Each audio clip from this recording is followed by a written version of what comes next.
It's streaming live. Thank you very much.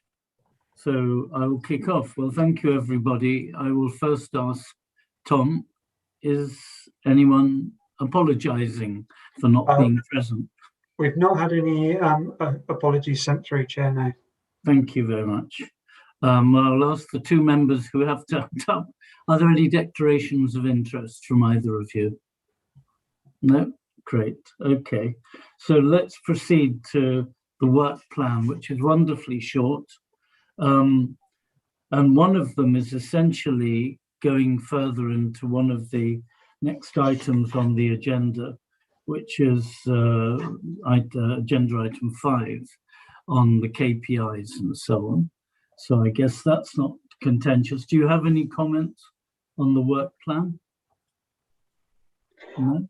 I will have something to say about the setting of KPIs when we get to that, but okay, if we move on, Chair. Fine. Okay, thanks. So let's we approve the work plan, don't we? I think that's correct. Yeah. And then after this, just so the members know, we then come to December when we start the big build up to the budget discussions. Okay, thanks very much for that. So notes from the previous meeting, which at least I have looked up and seem fine. I mean, some of them relate actually to this whole KPI business, and people have responded, I believe, to you, Tom. Yes. Any comments on the notes from the last meeting? Andrew? Yes, thanks, James. Sorry, I wasn't at the last meeting, so it's obviously not my position to say whether they're an accurate record or not. But there was just one, I just wanted to ask a question, if I may. Yeah. At the bottom of page 10 of the agenda, that there's a sentence there that I didn't quite understand, and it might be because I'm being dim, or it might be that the wording is a bit complex. It says, the council's contractual relationship with Fusion was questioned, with the future of the management fee paid by Fusion being mutually agreed not to be paid in the contract expiring in 2024. I just wanted to be clear I'd understood that correctly. That means mutually agreed between the council and Fusion, and what it means substantively is that there will be no further management fee under the contract at all for the remainder of the contract. Is that correct? That's correct. That's correct, Andrew. Okay, thanks. I was just a bit confused. I will amend that, because yes, that does read quite poorly, doesn't it? Well, it was the second in that slightly tripped me up there, Tom, but there you go. Yeah. I mean, it shows people read them I know. very carefully. Well done. Okay, with that one major correction, may we approve them? Thanks. Okay, that's very kind. So let's come to the agenda item 5, which is about performance monitoring. I mean, one of the things I was going to suggest, I don't know if this goes along with what Tom was going to say, I've written some comments on them on my hard copy, and it occurs to me, since we're going to be discussing it in a month's time, could I come in? Yes, sure. So I managed to speak to Mish Tiller, who was one of the two people who I had in mind to come and speak about this. And I was sort of chatting about whether he could come in September, etc. And he said that although he and Helen Bishop are the people who are closest to, would be able to explain it best, even he and Helen wouldn't be able to answer the questions at the sort of granularity that you might want to ask about why was this particular measure set at this particular level. His suggestion was that instead the panel ask for a written response from all the KPI owners for the next meeting to say, could you explain how your KPI was reached, and for you to consider it like that. And then if you have any questions about it, you can go back. But yeah, getting one officer to be able to explain it at that level of granularity, he said wasn't possible, and wasn't going to be helpful. So my recommendation is, rather than having someone come in next month. We actually, this month, ask for written explanations of how and why the KPIs were set at the levels that they're set. I don't know. I mean, could I maybe make a response? Because having gone through them, some of them seem, to be honest, fairly straightforward. And I mean, they're simple things like quarterly measures, yet the target is an annual target. There might be seasonality. I mean, those are simple kind of technical questions. But some of them, to be honest, I didn't fully understand. And some had nice long, I mean, in fact, too long answers. And they seem to go way beyond what we would probably expect normally. Maybe what I would suggest is, if that suggestion is followed, which I don't particularly object to. I mean, I think, first of all, I was going to say, if members of the panel did have questions about what's down there, maybe we could channel them through you. This is more about clarification, because some of them seem slightly odd, to be honest. Quite separately, if we follow your suggestion, I would hope that they could get those answers to us sufficiently far ahead that we had a chance to think about it, and more to the point, if it were one or two officers that were responsible for the ones we wanted to query, maybe those officers could be available at the meeting. Otherwise, it's slightly odd because we're just bouncing backwards and forwards correspondence, really. I don't know if the panel, so we will ask for explanations from all of them, but I am expecting you to suggest the names of particular people that you would like to talk to in a little more detail at the September meeting. Is that correct? Well, maybe that's what it amounts to. I have, and maybe other panel members do, I didn't want to take time now to get back via you just to understand better some of these things, because again, some of them didn't seem very clear to me. That's one level. And then if we have questions via you, I was going to say, let's get them to you within a week, say. Get the officers, subject to holidays, give us at least a week's notice before the next meeting so that we can see what they say and then decide via you again whether we really would like an officer to come to clarify things rather than just leave it as written answers, because we're not going to get any officers present to answer otherwise, are we? No, you do need to say, I would like so and so to talk about this particular measure. Yeah. I wonder, James, Chair, whether you invite officers where there's an amber or red risk rating, actually, because clearly there's an issue there, and just picking up how we are mitigating those. I mean, most of the ones that are green, that are on target, there's not a lot to say that we're on target, basically, but I just wonder whether you want to pick up specifically and either invite the head of service or the officer to just speak on those. That's one way. I mean, I did actually have questions about some where I felt they were being very optimistic, describing them as green, that was all. You know, it's in the eye of the beholder, so I couldn't, you know, that's what I'd quite like to challenge. But that's a good suggestion for selecting them. I mean, what do other members think? I think it'd be good to have officers, one or two, available if we wanted to query things. And I take Mish's point that he or Helen can't answer for everybody. Any suggestion, Andrew or Chris? Yes, I broadly agree with what's been said. I mean, just there's at least one here that doesn't have a target, B1038 on page 4. So obviously a bit difficult to understand that one. Yeah.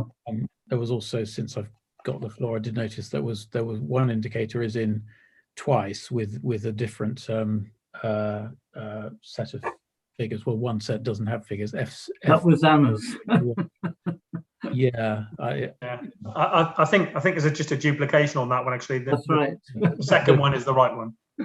Oh, I see. So just hadn't been. The other one has numbers. Yes. Correct. I see. Fair enough. Yeah, just forgot to press delete. Yes. Okay. No, I think what you say is absolutely right. Is that okay, Chris? I mean, so we can raise via Tom questions where we already have them, and maybe we can suggest which ones we'd like clarification. And when we've seen the answers, we don't want officers to come unnecessarily, but if they were given advance notice, and I would say at least a week before the meeting, then we can have a chance to get back to them. Yeah, I think that makes sense. Okay, is that okay, Tom? You're That's happy to do that. Yep, yep, Okay. That's absolutely fine. Thanks very much. Okay, so we'll note it as a subject for the next meeting, really. Okay, great. So now it's Annette's chance to introduce. Thanks for the others of you may not have, actually Andrew may through scrutiny, but this is a report that has been through iterations. We were sent vast pages of government reports as an appendix. I only was able to open those today, but anyhow, there's a lot of data there. But would you like briefly to introduce it? I hope people have had a chance to read your report, which I think is relatively, and now feel straightforward, and then we can maybe ask you questions. Okay. Hello, everybody. The reason for the report was really initially to update the panel on previously discussed social value, but not social value in its entirety, because that's a massive beast, but more specifically around the use of small to medium-sized enterprises, or SME as we call them. But I did take the opportunity to start to highlight the potential impact of the government's Green Book, Transforming Public Procurement, which potentially is going to come into force in one way or another, possibly next year. Every meeting I attend, it veers from some of it might happen this year, some of it might happen next year, and then other reports are 2022, 2023, depending on what you're spending. So I apologise that I put some really meaty documents in there, but perhaps for bedtime reading at a later stage, just to give you a bit of an indication as to what we can expect. The key for me was to just give, because I knew we had some new councillors at this meeting, was to just give a bit of background in terms of how we got to where we were.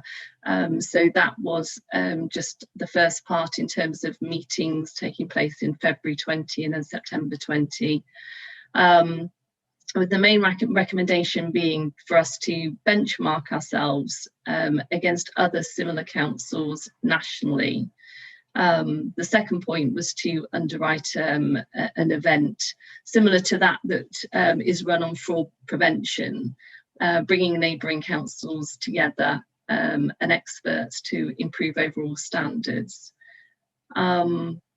So let's have a look at the event. We didn't do an event. We got hit with really COVID, so it was a bit difficult to have that type of event. I think also procurement is a bit different to fraud as well, in that we do hold nationally, there are a lot of procurement events that do go on. I attend quite a lot, whereas fraud is probably a bit different to that. But we have made a lot of progress.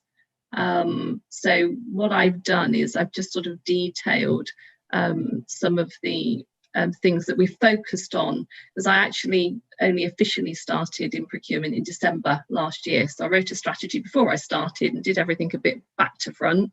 So we have done some things. So we've amended the constitution. That was a key thing for me to help improve the use of sort of the voluntary sector and cooperatives, local suppliers. So we introduced a one quote mechanism for values up to £10,000. We also have made it given small to medium businesses and BCSEs the ability to tender for work outside of the portal. A lot of the small companies don't have access to the portal, don't use the portal.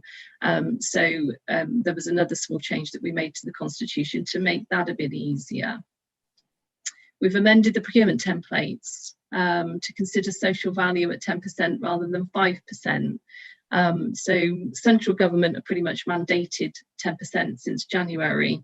We're not, but we are trying to drive through a 10% model to all procurements that the procurement team get involved in. So we've tried to put it in our template documents, but we can't control those that are run by anybody outside of procurement.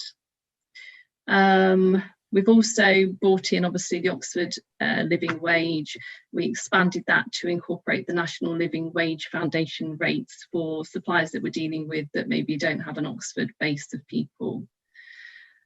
We have had a look at the National Social Value Calculator called TOMS, which stands for Themes, Outcomes and Measures.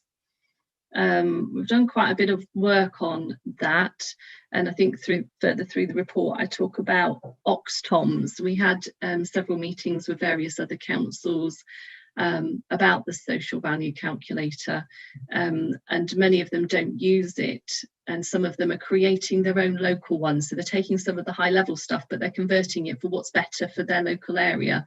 So on a meeting we kind of named it OxTOMS. And so at some point we'll be looking to bring in OxTOMS. We just need a bit of time to work through that one. So, recommendation to benchmark us against other councils. This was actually, I thought this would be quite easy to do, because I thought actually councils would hold this data, but they held it in lots of different formats, lots of different ways. Some of them weren't really recording it properly. So out of the 11 authorities that we initially contacted, 4 were able to provide the data that we were then able to use in the reports and benchmark directly against ourselves. So that was Croydon, Southampton, Stoke and Birmingham. I'm glad we got Birmingham, because I know Birmingham are really quite good at this type of stuff. But if you have a look at the tables in the comparison 2018 to 2019, you'll see that Oxford excluding. Now, I exclude ODS, ODSTL and OCHL because they can sort of throw the figures. So I've just taken our pure spend with suppliers, not money that we give to Oxford Direct Services to perform services on our behalf, because we have a separate set of figures for that. But we're performing at 62.5%, or we were, which was well above the others in that group. Then if we move on to the 1920 year, we're still holding around just short of the 65% mark. ODS are running at 65% and OCHL 85%. So I think if you look at then at Birmingham, 61%, Southampton 65%, others much lower. I think actually we're doing a pretty good job in Oxford in terms of our performance with the small to medium enterprise businesses. I've put a few notes in there for you, just around sort of the figures, targets that have been set. So Southampton set their target at 43%. I should actually just say that the government target is 33%. So we are well above the government target that was set, and I don't think that's set to be done until, I don't know whether it's 2022 or 2023. So we've easily been achieving that government set target. In response to organising an event, we didn't organise an event, mainly because of resource within procurement, also COVID, also massive amount of contracts that were coming in due to COVID. It was a complete change in the way things were doing. We had to sort of respond to things quite quickly during that period. But I've put a list of things in there that we do. So we do have, there is a Bucks Oxford Procurement Hub which I do attend. And I did have a long conversation with the social value expert at Birmingham City Council, talking about the merits of TOMs. Also Durham Council, those were the people that were giving us an idea of maybe to go a bit more local.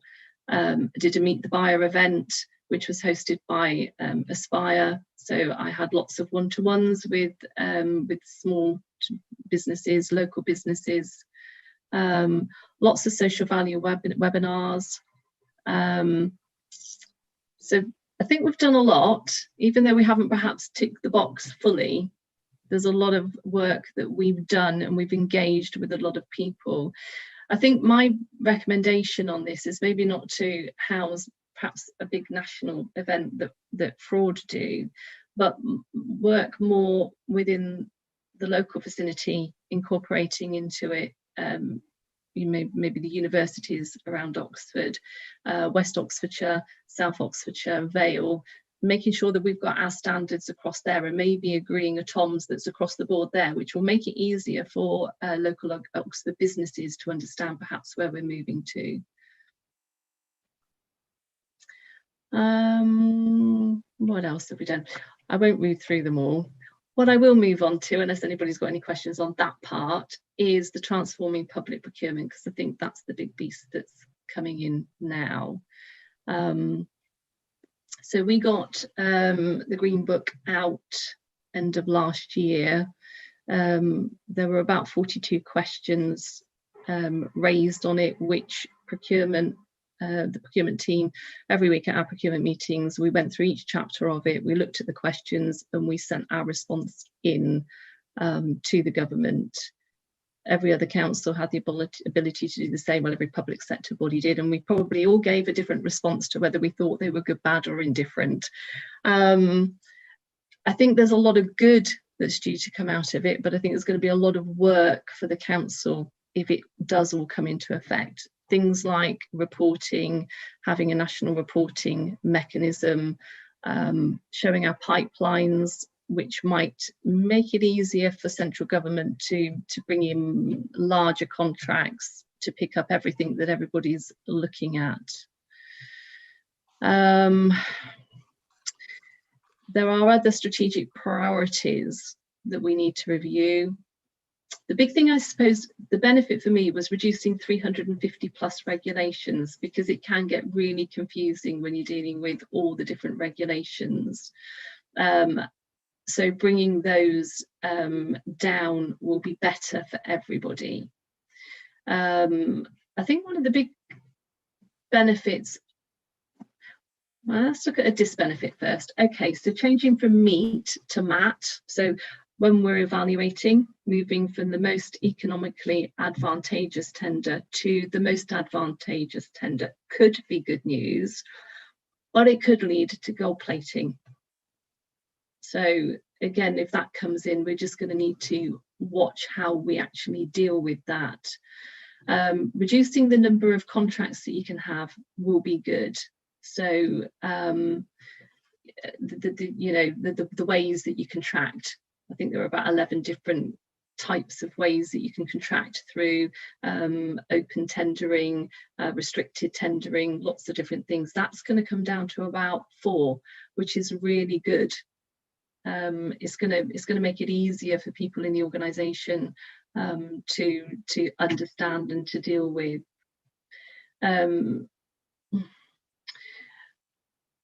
Giving small businesses and charities more flexibility, better access to exposing payment delays.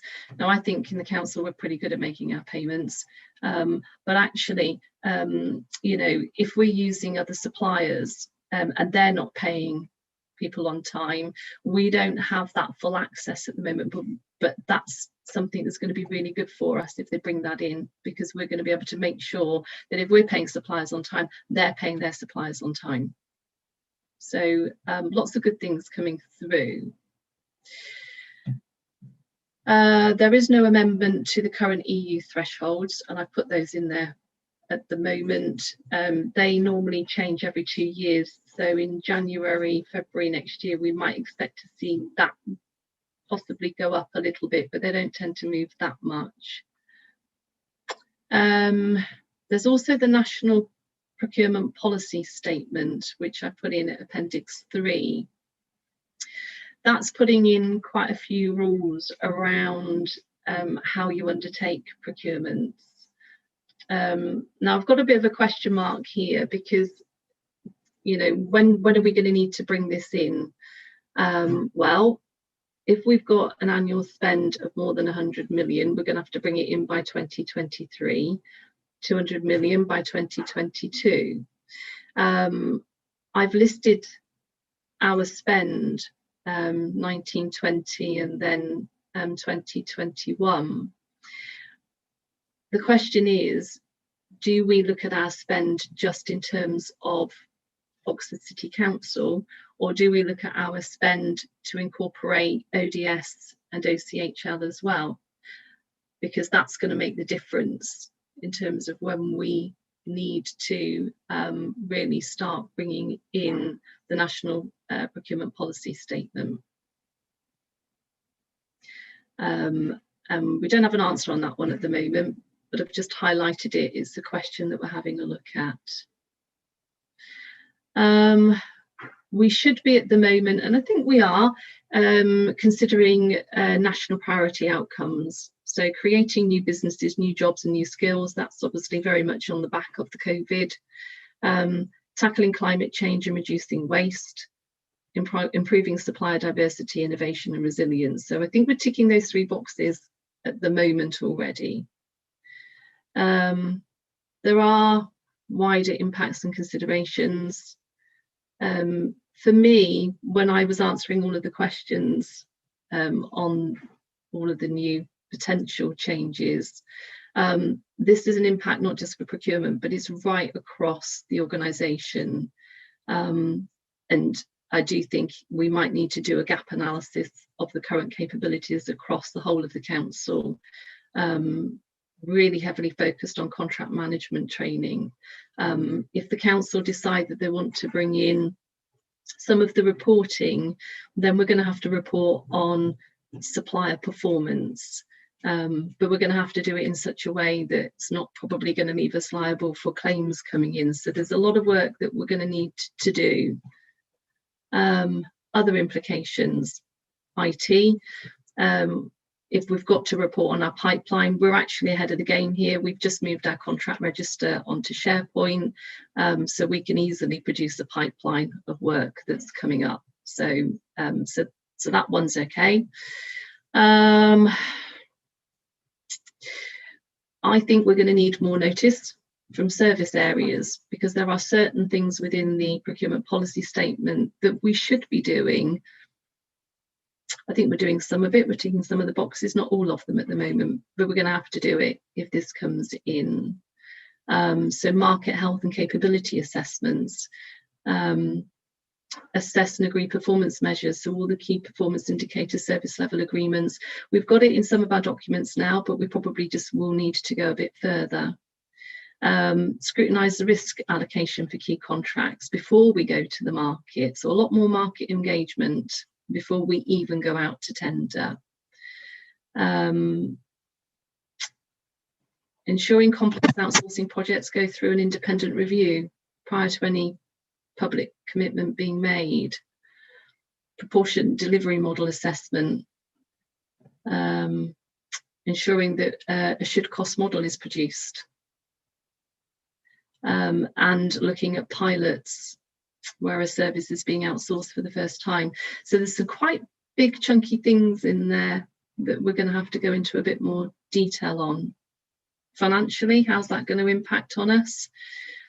There may be cost implications. We don't know whether it's all coming in at the moment. We don't know how quickly it will come in, whether it will come in staged, but there may be some implications whilst we continue to manage the procurements with the stakeholders, and whilst we're looking at changing the way that we do things. I'm going to suggest, Annette, you've given us a vast list. I mean, maybe rather than go further, could I now ask Andrew and Chris,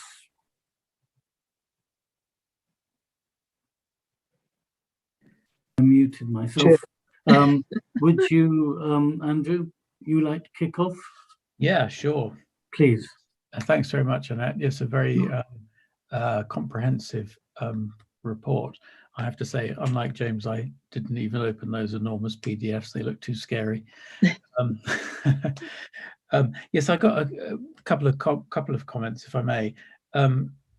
First of all, just a sort of general comment. You know, it's another instance of where government is making local government cope with very substantial changes and giving us complete lack of clarity about what they're going to be, when they're going to happen, and all this kind of thing. I mean, it just happens so often, and it's just a nightmare. And I think it must make officers' lives really hard.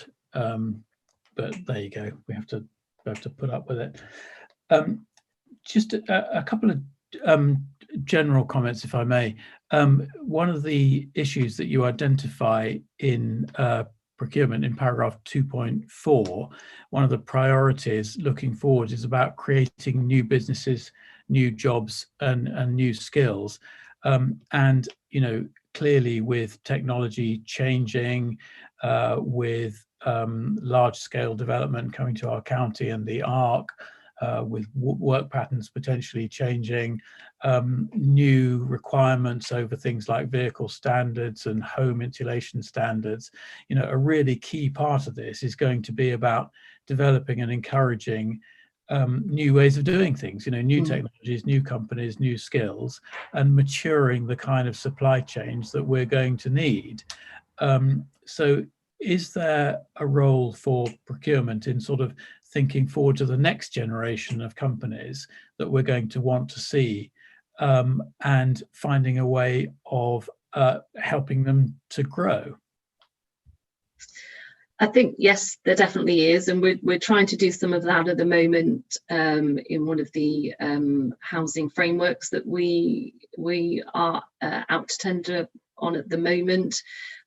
We've done a lot of engagement to talk to people and suppliers. I think about 85 suppliers we got involved in an industry day to talk through what our challenges were in terms of sustainable housing, zero carbon, passive house, all of that. But trying to engage with anybody that might have innovation there, talk to them really early on in the process, telling them that we want to come out to the market, this is what we're looking for, giving them a lot of time to ask us questions before we come to the market. So yes, if we get the time, and that's the critical thing, and this is why it's big, you know, to get notice on things. If we get things landed on our toes last minute, we don't have time to do all of that. But if we get time to engage and hold industry days, whether that's face to face or whether it's on Zoom, then we can engage and we can listen to what innovation is going on. I mean, I think the government are looking to bring in an innovation website, which we might be able to link into at some point. But yes, procurement definitely can with notice. Okay, that's good to know. Thanks. I've got one other comment. Shall I go next? Shall I take it now, James? Or yeah, okay, thank you. Thank you very much.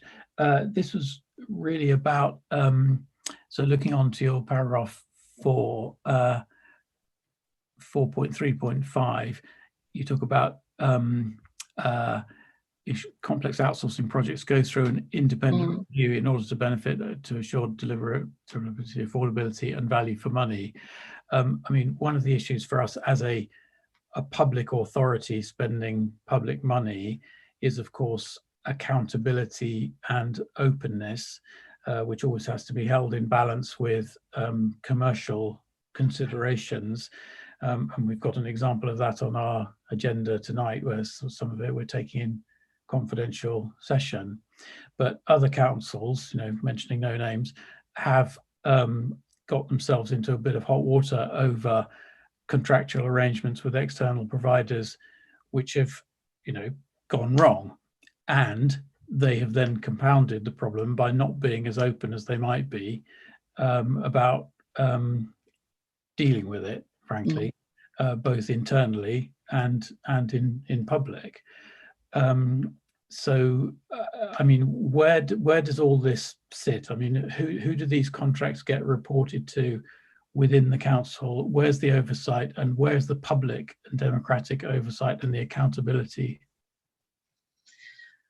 It depends on the value of the contracts that are coming through, but in many cases, before we even go out to tender, there are review groups internally that might look at projects that are up and coming, sign them off or not, ask for more information. So there is, for certain contracts, pre-tender sign off.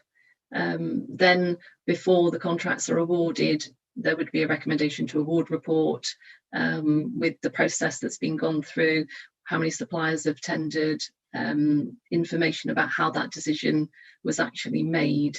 And then during the process, obviously, a lot of time to engage with suppliers to make sure that when it comes to implementation, that works properly. So there's a pre, a middle and a post sign-off process.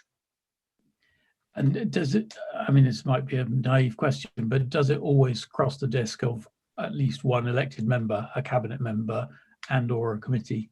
Or is it in paper for them to see it if they choose to? It very much depends on the value. Okay, thanks. Thank you, Andrew. Chris, would you like to ask some questions?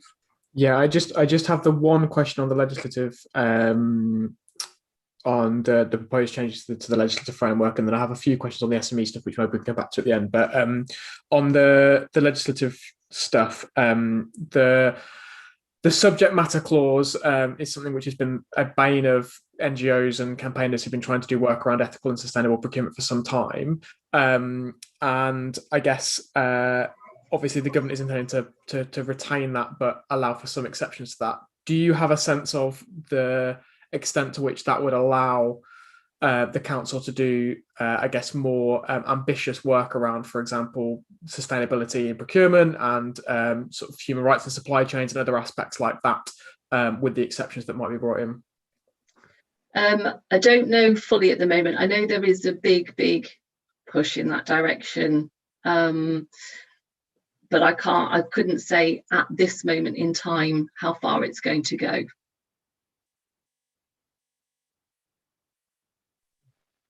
Great, that's helpful. James, do you want me to take a few questions on the front end of the report, or have you got ones that you want to cover? No, why don't you do that, and then I'll do mine after yours. Yeah. Grand. Yeah, apologies, some of these might be quite basic because I'm new to the council. So and as James said, it's been through various iterations. They might have been answered previously, but I had a question on I guess the I guess quite a meta question about the social value procurement in relation to SMEs and how that's kind of balanced against other areas of social value in procurement. And for example, you might have an instance where a bidder on a contract, on a tender process, is an SME, but for example, doesn't pay the living wage, doesn't have high environmental standards, where you might have a larger company which does do those things. How is that in practice weighed up in terms of the kind of award criteria in the tendering process? So we have a weighting. We have sort of various different weightings that we go through. We do have some pass-fail questions as well, but we would pick all of that up. So in terms of sort of like environmental standards, living wage, we ask them to commit to that, or to give us a comment in terms of what they will do, because we can't enforce the Oxford living wage. Legally we can't enforce it, so we sort of like put some statements in the terms and conditions and in the tender documentation that we do. Environmental standards are scored separately, with various different questions that are asked in that. So we would pick up, I would hope that we would pick up, I don't think we've had an issue at the moment, we should pick up on anything that isn't right, because we do ask them for statements, we ask them for policies, etc. Great, thank you. and I guess relatedly, in terms of looking at 1.33, in terms of that upgrading of the figure from 5 to 10% for social value, I'm assuming that's in the award criteria points. Yeah. I guess I don't know the extent to which the council currently buys off other frameworks, either nationally or regionally negotiated, but as and when it does, how does that intersect with that in terms of that process? Because obviously it's a whole different procurement process, right? So how is that ensured in terms of social value on nationally and regionally negotiated frameworks?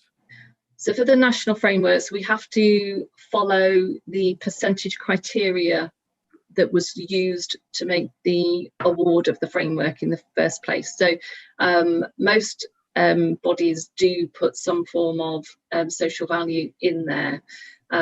What we sometimes find is it might be 5% that we can bring into a framework award. Sometimes it might be more. We have to remember that the suppliers have already committed at what I call the umbrella agreement, the big level. They've already committed some form of social value there. So when we're looking at it for calling off that framework, we're looking at it from a more local point of view. What are they going to deliver for us more locally in Oxford? So we might not be able to get the 10% in it. We will get 5% in it. We can do that. We just work within the criteria that the high level framework was done. Now, as 10% gets mandated more and more, then that would just become a norm anyway. Mm-hmm.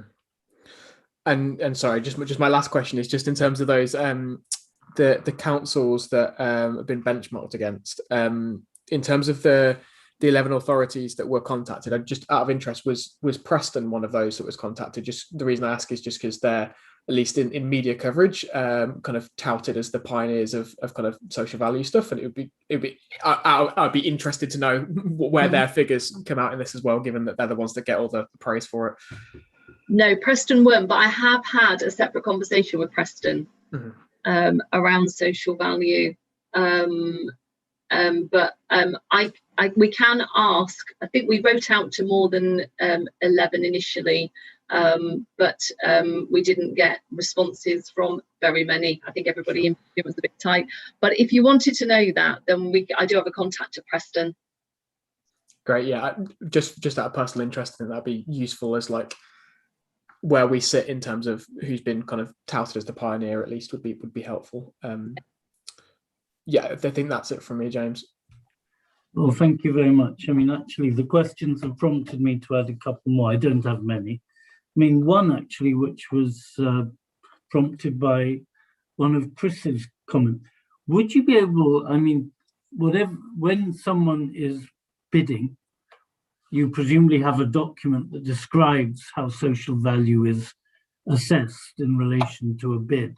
Would you be able to send us a standard example? I mean, we're not asking for an individual company one, and maybe it depends by value of the contract. But it would be interesting to see how you express the way in which we take account of it, so we understand better how we're doing it. That was one comment. I'll send a couple of examples across because it depends on what it is, whether it's goods, services, works. They might just vary. So I'll send you a couple of examples across. No, that would be good. I think that will inform us, and if challenged, we at least can explain what we believe is going on. Another one is, you may be aware, Andrew is now also a county councillor. And when you mentioned Oxtoms, I don't think you mentioned the county. I mean, presumably they should be part of the same framework.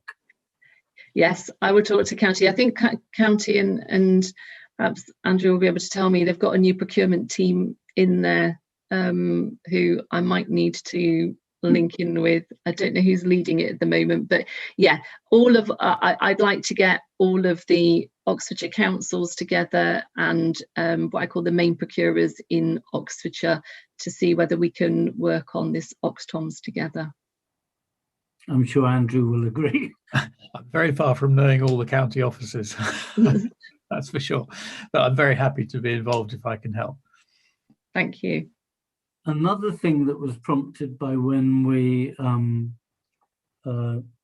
discussed some of these issues, and I'm now thinking partly with, I suppose, Nigel, audit and governance, we do choose topics for the internal auditor to look at.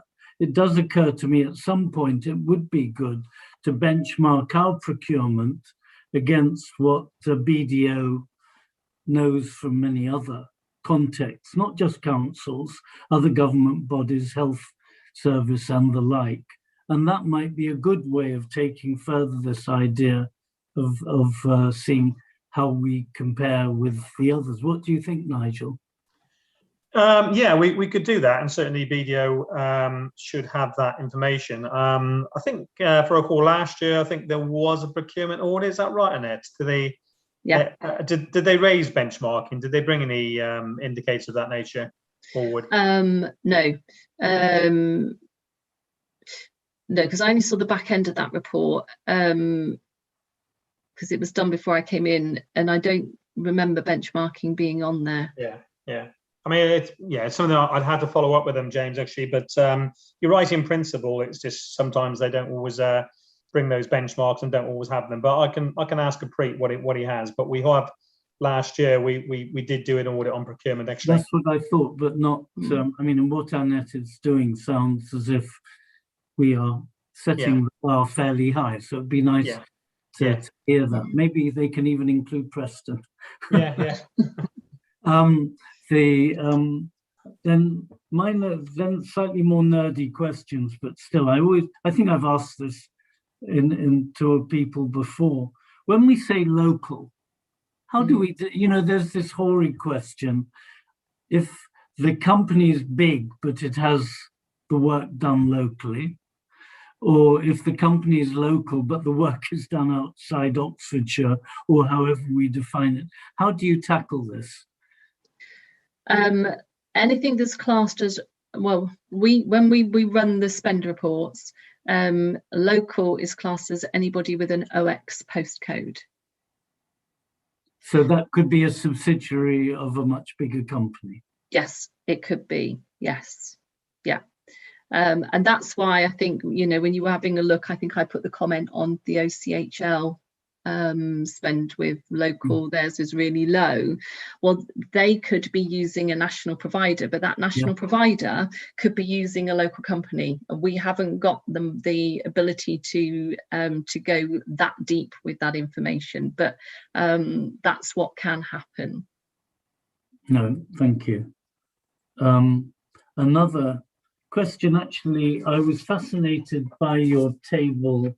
This comes up in 2, 3 and so on, which you've referred to about the analysis of supplier spend, how much is external inter OCC and by categories. When I looked at it, I was trying hard to work out how much double counting is going on when people, bidding. I mean, we give contracts to companies, which in turn are then using maybe council services, SLAs. Is there some degree of double counting in those numbers? No, I think we've got to quite a good way of splitting the numbers out, and I did have a bit of a debate with Nigel about this, because I think initially there were several sets of figures and we did strip it out, and now we do report on them separately. I'm not saying that there won't be some form of double counting in there, but I think we've restricted it as much as we can do.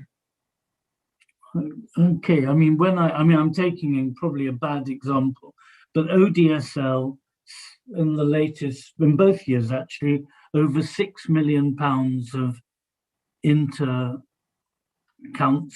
group, I guess, spend. Now, was that with the council itself, or, I mean, where was that spend, and how is it then treated in the council when it's looking at its spending? If the way the spend report is done, it's by payment to end suppliers. So what we've taken out is the spend that's done internally. So if we've got, for instance, so if we're giving money to ODS and ODS are completing that work internally, that doesn't come into this figure. So for City, for ODS and for OCHL, what we are taking are invoices that have come in from external suppliers and payments that have been made to those suppliers. Does that answer the question? I guess so. I mean, I'm still interested, but maybe I should discuss it separately with Nigel one day, because I am a bit, I mean, this may matter simply because in the latest year, you're very close with capital and current spending up to the 200 million mark, which may create a much heavier burden for you in future. So it does matter quite a bit how it would be viewed by government. And it's also a question, I suppose, legally of how the companies are viewed. Are they totally, I know they're council owned, but, you know, anyhow, it's an issue of how this is all treated and the like. And I just wondered how it's done. Okay. And then I think, I mean, the other questions actually have really been touched on. I'm fascinated to get a better sense of how you weight these different notions of social value. In this panel, we have discussed it in the past, and obviously it's jolly difficult, but ultimately you have to do something, which again is why I'd be interested if we could maybe at some point to get an external entity, because it sounds as if you're doing it well, just to be confirmed that this is a good way of doing things. But that might come once everything's settled down. So the next topic on our agenda of how a computer system is functioning well, that will make it much easier.